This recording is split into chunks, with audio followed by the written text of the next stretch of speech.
My friends, as we gather here in this moment of quiet unity, let us come face to face with a truth that so few ever pause long enough to behold. For most of our human experience, we have lived under the persuasion that life must be managed, that problems must be solved, that difficulties must be pushed aside by our own strength. We have believed, quite innocently, that peace is something to achieve, that harmony is something to create, that healing is something to wrestle from an unwilling universe. And because of this belief, we have struggled, sometimes silently, sometimes desperately, to hold our world together. Yet I say to you today, no one has ever found peace through struggle. No one has discovered God through effort. No one has touched the kingdom through the strain of the personal will. The harder we have tried to fix our lives, the more entangled we have become in the very conditions we sought to escape. This is the great weariness of the human approach. It assumes that we, as persons, must correct what the infinite has failed to govern. And that assumption, innocent though it may seem, is the foundation of all spiritual exhaustion. But hear this gently, not as a criticism, but as an invitation. You have never been required to carry the weight you have carried, not for a single moment. There is a presence within you closer than breath, quieter than thought, more real than any condition appearing to your senses, that has been the life, the substance, and the intelligence of your being from the beginning. It has never required your effort. It has never asked you to take the burden upon yourself. It has only awaited your recognition. And so, as we begin this time together, let this be our first awareness. All the struggle of the human self is born from the belief that life depends upon personal effort. All the rest we seek is found the moment we discover that the Father within doeth the works. The infinite, not the finite, is the true activity of your being. We are not here to learn how to fix life. We are here to awaken to the life that has never needed fixing. We are not here to manipulate appearances. We are here to behold the reality behind them. We are not here to make God work. We are here to rest in the presence that is already at work. And in that rest, in that deep inner cessation of struggle, the entire nature of life begins to change. As we continue our contemplation, let us look more deeply into the root of human struggle, for unless we see clearly what binds us, we cannot awaken to what frees us. Joel Goldsmith often stated that the central difficulty of the human experience is not the outward condition at all, but the inward belief that there exists a personal I who must meet the condition, change it, fight it, or rise above it. This sense of a separate self, the one who strives, who fears, who plans and manipulates and worries, is the only barrier to spiritual realization. It is not disease that binds you. It is the belief that you, as a personal mind, must heal it. It is not lack that torments you. It is the belief that you must create supply. It is not conflict that troubles you. It is the belief that you must resolve it through human will.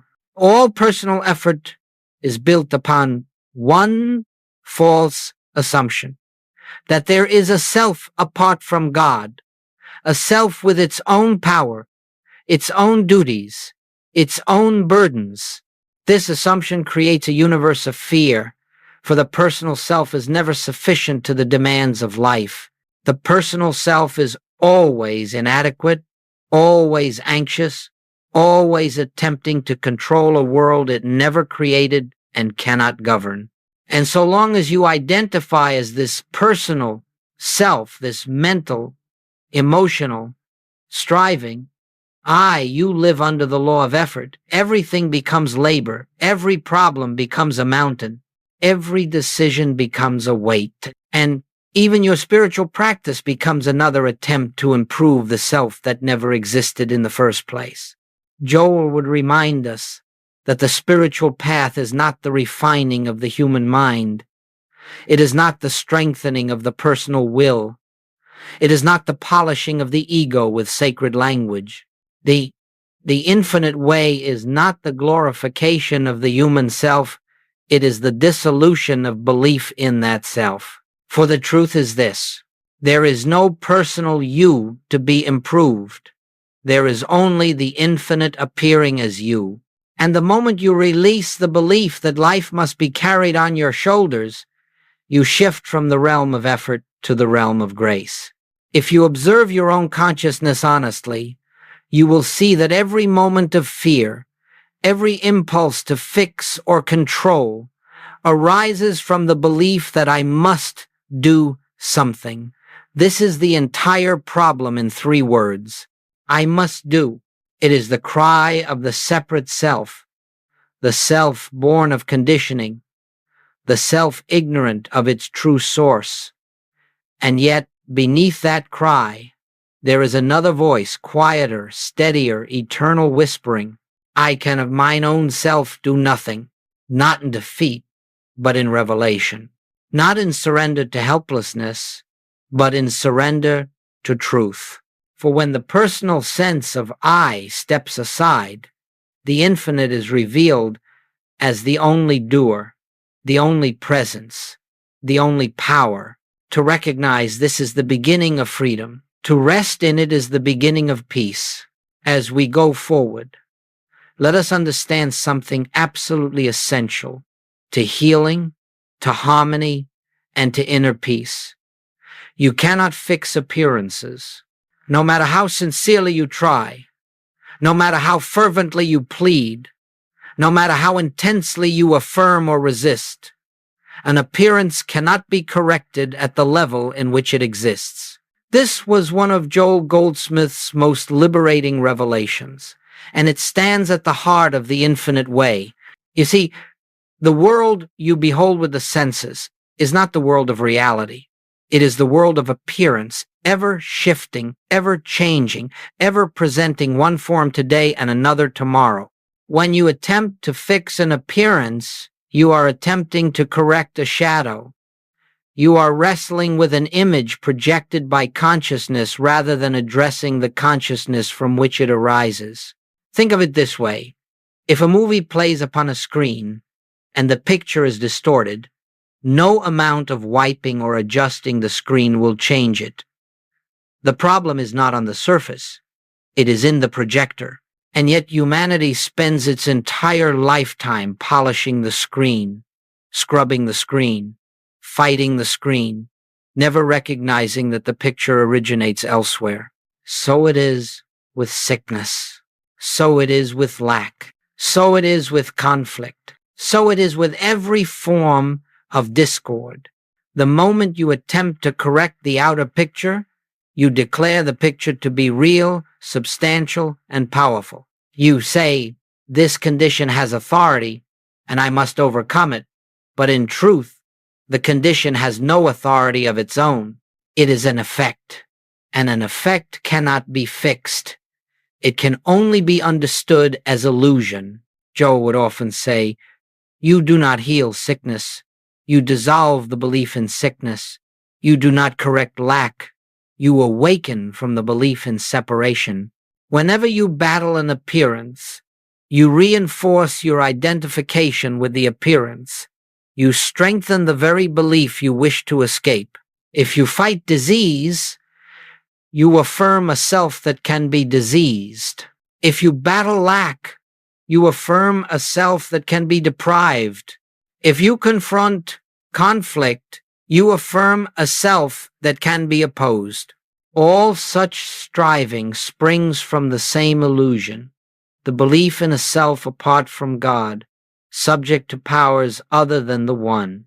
But when you cease fighting, when you stop treating, resisting, affirming, denying, manipulating, you create an inner openness in which reality can reveal itself. And reality, once revealed, dissolves the illusion without effort. It is not that we ignore appearances. It is that we do not grant them power. We do not accept them as determiners of our well-being. We do not judge by the senses, but wait upon the inner realization of truth. For it is not the condition that needs correction. It is our perception of it. And the moment perception shifts, the appearance loses its reality. This, my friends, is why the spiritual life is never a life of fighting shadows. It is a life of turning toward the light that reveals the shadows to be nothing. Now let us move into a dimension of this work that marks the turning point for every earnest seeker. There comes a moment often after much striving, much praying, much mental effort, when something within us grows tired, not in despair, but in humility. Something in us recognizes that all our attempts to govern life through personal power have not brought the peace we sought. That moment, my friends, is the beginning of spiritual awakening. It is the moment of surrender, but let us be very clear. Surrender is not defeat. It is not resignation. It is not the abandonment of life or responsibility. Surrender, as Joel Goldsmith used the term, is the willingness to release the belief that we are the actors, the doers, the planners, the healers.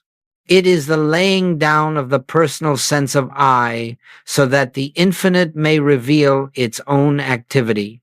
Surrender is the great reversal, because everything in the human mind is conditioned to believe the opposite. The world teaches us that our security depends on effort, our success on striving, our outcomes on control. And so the mind resists surrender, imagining it to be weakness. Yet the spiritual truth is this: surrender is strength, because it is the return to reality. When we surrender, we are not giving up power. We are relinquishing the illusion of personal power so that the only power may function freely. We are not giving up intelligence. We are stepping aside so that infinite intelligence may guide the way. We are not giving up life. We are dropping the burden of selfhood so that life may live us. There is in every individual a divine activity already moving, already fulfilling, already governing every detail of existence. But the personal mind, with all its noise and fear and planning, obstructs this activity. The more we insist on directing life, the less room we give the infinite to reveal itself. Surrender is simply the quiet willingness to let God be God. Joel often said, "I can of mine own self do nothing." Those are not the words of helplessness. They are the words of recognition. They are the words of one who has discovered that personal effort is the only obstruction to grace.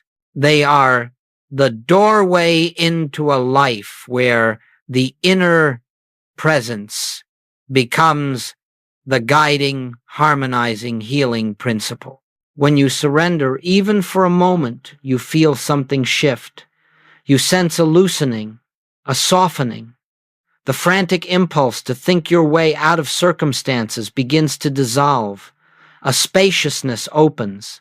There is a quiet awareness, an inner knowing that no longer needs to fight, no longer needs to manipulate, no longer needs to fear. You discover that the universe continues perfectly without your strain. You discover that harmony was never dependent on your effort. Surrender is the invitation to rest. Surrender is the invitation to trust. Surrender is the doorway through which the activity of God enters conscious experience. And once the taste of this inner rest touches you, you begin to understand why all the great mystics, all the great scriptures, all the great revelations point toward this same truth. Be still and know. Not be anxious and know. Not be determined and know. Not be controlling and know. But be still, for in stillness the false self falls away, and the true self reveals itself as the only life you have ever lived. As we continue, let us move gently into the heart of the infinite way, the realization that when personal effort ceases, grace begins to operate. This is one of the most beautiful truths discovered by the mystic, for it reveals the nature of the spiritual life as effortless, not because nothing happens, but because all that happens is done through God, not through the human mind. When you have surrendered the belief in personal responsibility for the universe, when you have released the burden of being the healer, the provider, the protector, you will find yourself entering a new dimension of living, one governed not by strain but by quiet inner activity. This activity is what Joel called grace. Grace is not something added to you. Grace is not something you earn.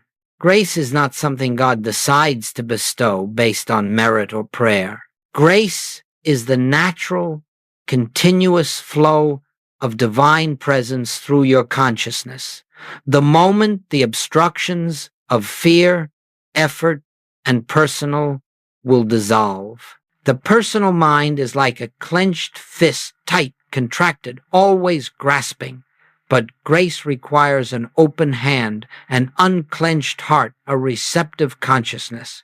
It requires nothing more of you than stillness, receptivity, and the willingness to let the infinite be the actor. Resting in the presence is not passivity. It is profound inward activity, quiet, subtle, but infinitely powerful. In this resting, you do nothing, yet everything necessary is done. The mind becomes still, and in that stillness, harmony reveals itself, the body relaxes, and in that relaxation, healing takes place. Circumstances unfold without strain, and in that unfolding, your path becomes clear. Joel would often say, God does not enter your life through effort. God enters through silence. And this silence is not the absence of sound, it is the absence of self. It is the inner state in which the personal I is no longer trying to determine outcomes, and the divine I begins to shine through. When you rest in the presence, several things begin to happen, though none of them are forced. 1. Healing arises without treatment. You discover that health is not attained by affirming truth or fighting disease. It is revealed by abiding in the awareness that divine life is the substance of your being. 2. Supply appears without seeking. You stop looking to the world for security, and as your fear dissolves, new channels form naturally, effortlessly. 3. Relationships soften and harmonize because you stop approaching others from the tension of ego and begin meeting them from the peace of presence. 4. Answers come without thinking. Wisdom flows not from analysis but from receptivity. The mind, quieted of its noise, becomes an instrument through which divine intelligence expresses itself. 5. Life begins to feel guided. You sense an invisible presence going before you, preparing the way, removing obstacles, opening opportunities, yet never through manipulation, always through unfoldment. This is grace. Grace is the movement of God in your consciousness. Grace is the revelation that the universe is already functioning in harmony. Grace is the discovery that nothing needs fixing, only recognized. When the mind rests, the spirit acts. When effort ends, creation begins. When the personal sense of I dissolves, the true I, the infinite I, lives your life for you. And so we say, rest. Rest in the presence. Rest in the assurance that the Father within you is the only activity. Rest until you feel the peace that surpasses all human understanding. Rest until grace becomes your natural atmosphere. For the moment you rest, the infinite takes over. Now, as we enter more deeply into this work, let us look at what actually happens when the mind grows still and grace begins its silent activity. There is a profound shift that takes place in consciousness, so subtle that at first you may not notice it, yet so transformative that your entire way of living begins to change. This shift is the movement from doing to being. The human sense of life is built entirely on doing. What must I do? How can I fix this? How can I protect that? How can I plan, control, manage, achieve? Even our spiritual lives become tangled with effort, attempts to think the right thoughts, say the right prayers, use the right methods.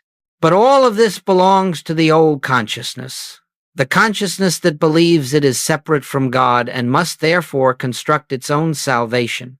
Being, on the other hand, is the natural state of one who has awakened to the presence within. Being is not inactivity, it is activity flowing from the infinite rather than from the personal mind. It is action without strain. It is movement without fear.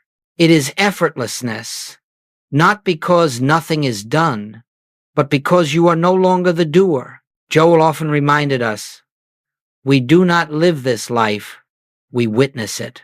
And that is precisely the distinction. When the personal sense of self quiets, you begin to observe that life unfolds of its own accord. You make decisions, yes, but they do not come from tension. They come from clarity. You take action, yes, but the action is natural, unforced, harmonious. You speak, work, interact, but something deeper than the personal mind is guiding the words, the movements, the responses. This is the essence of being. Life lives you. Love expresses through you. Wisdom shines as you. Harmony flows around you. When you move from doing to being, the entire mechanism of fear dissolves. Fear is always born from the belief that I must. Being reveals that I must not, for the infinite already is. And whatever already is does not need your help. Observe carefully how this plays out in daily experience. 1. Work becomes lighter. You no longer push your way through tasks. Instead, you find yourself moved by an inner rhythm, accomplishing what is needed without strain. 2. Problems lose their urgency. You see that no appearance requires immediate reaction. You pause, rest inwardly, and allow the correct action to reveal itself. 3. Relationships feel more spacious. You stop trying to manage people, persuade them, correct them, or protect yourself from them. You meet them from presence, not from defense. 4. Creativity awakens. Ideas arise without forcing. Solutions appear without mental labor. Inspiration becomes natural because the mind is no longer cluttered with fear. 5. The body relaxes. Tension dissolves because you are no longer living from the belief that your survival depends on your effort. And as this shift takes root, you discover that you are never actually inactive. The infinite is always acting, always expressing, always unfolding its harmony through you. But the activity is divine, not human, effortless, not strained, flowing, not forced. This is not philosophy. It is not psychology. It is not positive thinking. It is a change in identity. You move from I, the person must do, to I, the presence am being lived. And once you taste this state of being, even briefly, you will recognize it as the way you were always meant to live. Grounded, unhurried, inwardly anchored, outwardly free. Action, yes. Movement, yes. But born of the infinite rather than the finite. This is the shift from doing to being. It is the first true sign that grace has taken over. As we move deeper into this unfolding, let us gently consider what truly happens when the burden of personal effort is laid aside, When you stop attempting to fix life, heal life, or steer life according to your fears and desires. You may wonder, if I cease trying, will everything fall apart? And the answer, spoken from the experience of the mystic, is this: nothing falls apart, everything falls into place. For the moment you stop interfering with the natural harmony of being, the moment you release the compulsion to direct the universe with the limited tools of the human mind, a remarkable transformation begins, not through your doing, but through the quiet activity of the infinite within you. Let us contemplate together some of these changes, not as promises, but as observations born of spiritual law. 1. Relationships begin to harmonize without your managing them. As long as you relate to another from personal will, from expectation, fear, resentment, or control, you invite conflict, because you are meeting personality with personality. But when you stop trying to fix others or protect yourself from them, and instead rest in the awareness of the divine presence within them, the entire atmosphere shifts. You meet them not as separate beings, but as expressions of the One, and in that recognition, harmony flows naturally. 2. Supply appears without anxious pursuit. The moment you stop chasing security in outer forms, you recognize the truth. Supply is not something you accumulate. Supply is the activity of God flowing through consciousness. When fear of lack dissolves, consciousness becomes unblocked, and supply through channels you may never have imagined begins to appear, not because you worked harder, but because you stopped denying the ever-present source. 3. Healing unfolds without resistance. Most suffering persists because we fight it, we resist it, we identify with it, we try to get rid of it. Yet every such attempt strengthens the belief in a self who can be sick. When you rest, and simply rest in the awareness that divine life is the substance of your being, the body responds to the peace of consciousness. Healing is not something added, it is something revealed when fear no longer obstructs the flow of life. 4. Decisions become effortless and clear. When the mind is governed by fear, every choice becomes heavy. But when you abide in stillness, wisdom rises from within without strain or doubt. You find yourself knowing what to do, when to do it, and how to do it, not because you reasoned it out, but because the infinite within you has always known. 5. Circumstances reorganize themselves. There is a divine order functioning behind the scene of appearances.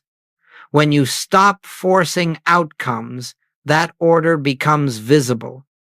Situations that once seemed tangled begin to unravel. Opportunities that once seemed distant begin to open. What once appeared obstructed reveals a clear path, not through manipulation, but through unfoldment. 6. Fear loses its authority. Fear exists only in the consciousness that believes it is separate from God. When you begin living from the awareness of oneness, fear dissolves not because conditions changed, but because your identity changed. You no longer stand as a vulnerable self confronting a threatening world. You stand as presence itself, expressing through form. 7.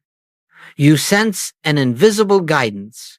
It is subtle, it is gentle, but it is unmistakable. You begin to feel that something goes before you, prepares the way, and protects the path not as an external deity, but as the activity of the infinite within your own being. This is what Joe called the presence that performs that which is given us to do. You see, my friends, the transformation does not happen because you have finally mastered technique.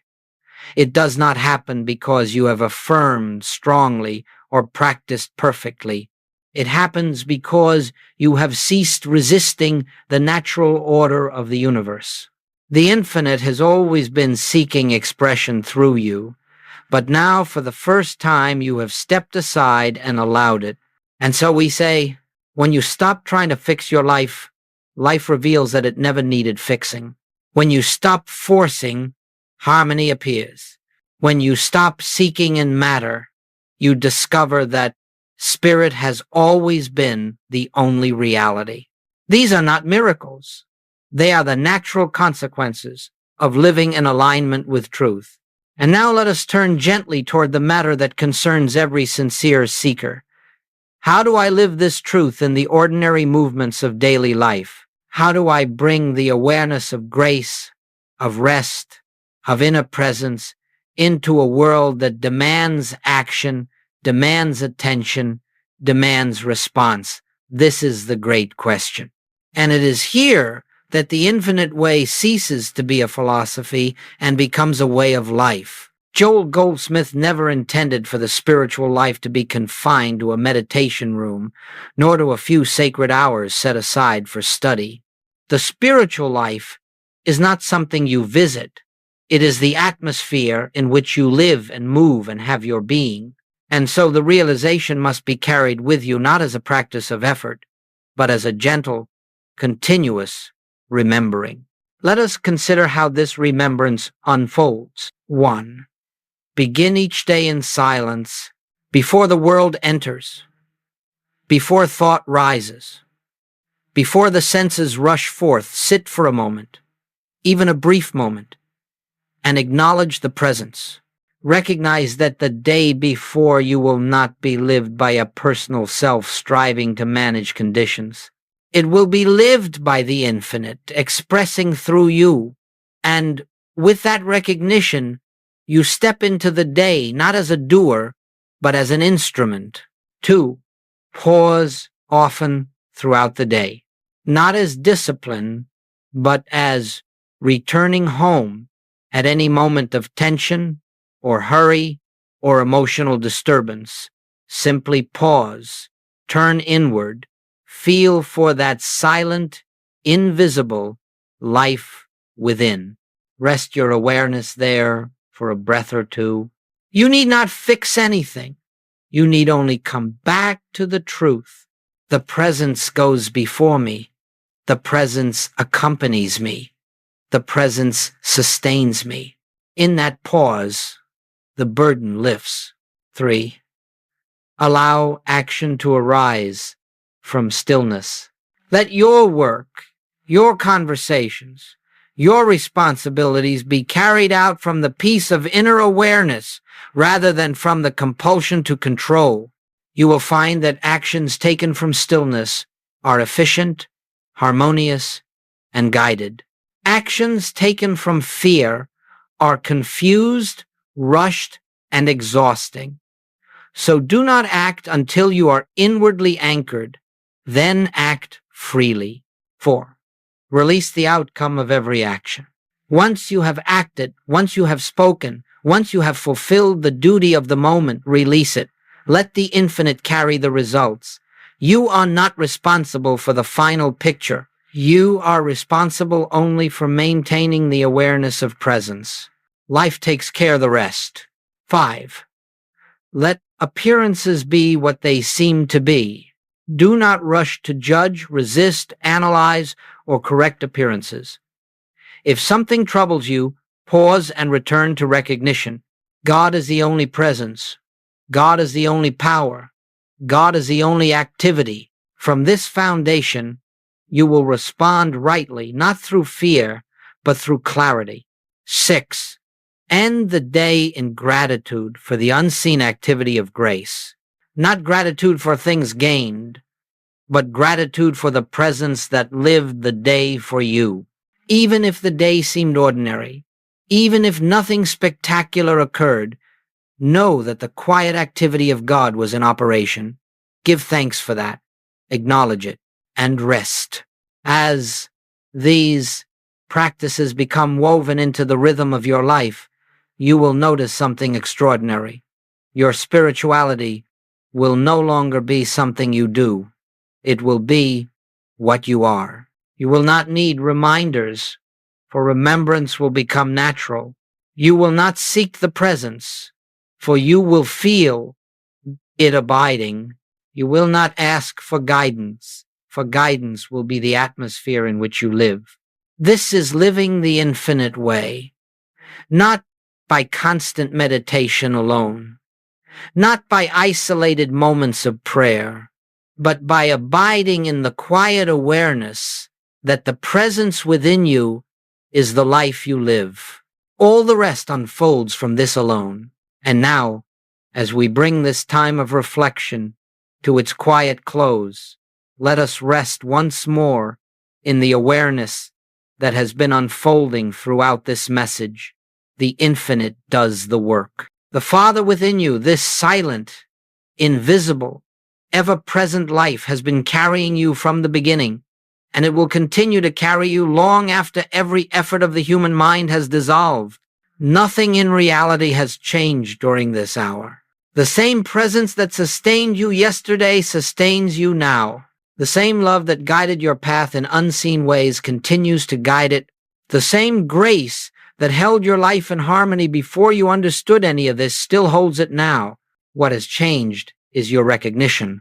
You have tasted, even if faintly, even if momentarily, the truth that there is a way of living entirely free from the exhaustion of personal striving, a way of moving through life, not as a self who must struggle to survive, but as an instrument through which the infinite expresses its own completeness. If you remember nothing else from this message, remember this: you were never meant to carry the burden of being the doer. You were never given that responsibility. You assumed it innocently because you did not yet know the nature of your own being. Now you do. And so, whenever fear arises, whenever a problem confronts you, whenever the old impulses of control or anxiety attempt to reclaim your attention, pause, turn within, become still. Feel for the presence that has never left you, not for a moment. In that stillness, you will rediscover the truth. The infinite is here. The infinite is active. The infinite is enough. Your life does not need your strain. Your healing does not need your fear. Your supply does not need your anxious planning. Your relationships do not need your emotional control. Everything that is truly necessary flows from the life that is living you. So rest. Rest in the sacred assurance that you are not alone in this universe, nor are you separate from the source of all peace, all wisdom, all harmony, all abundance. Rest until that assurance becomes the atmosphere in which you live. Rest until stillness becomes your home. Rest until you feel with quiet certainty that the presence within you is the only presence, the only power, the only reality. And as you rest, you will witness the great miracle, not the changing of outer things, but the revelation of inner truth. Life works, not because you make it work, but because God works. Grace carries you, love unfolds you, and the kingdom which you have sought for so long outside has been within your own consciousness all the while. Let this truth accompany you now. Let it walk beside you throughout the day. Let it breathe through your actions, shine through your silence, and saturate your thoughts with peace. May the presence go before you. May the presence live through you. May the presence reveal itself as your very being. Peace, my friends. Peace that the world cannot give and the world cannot take away. For that peace is God, and God is yourself.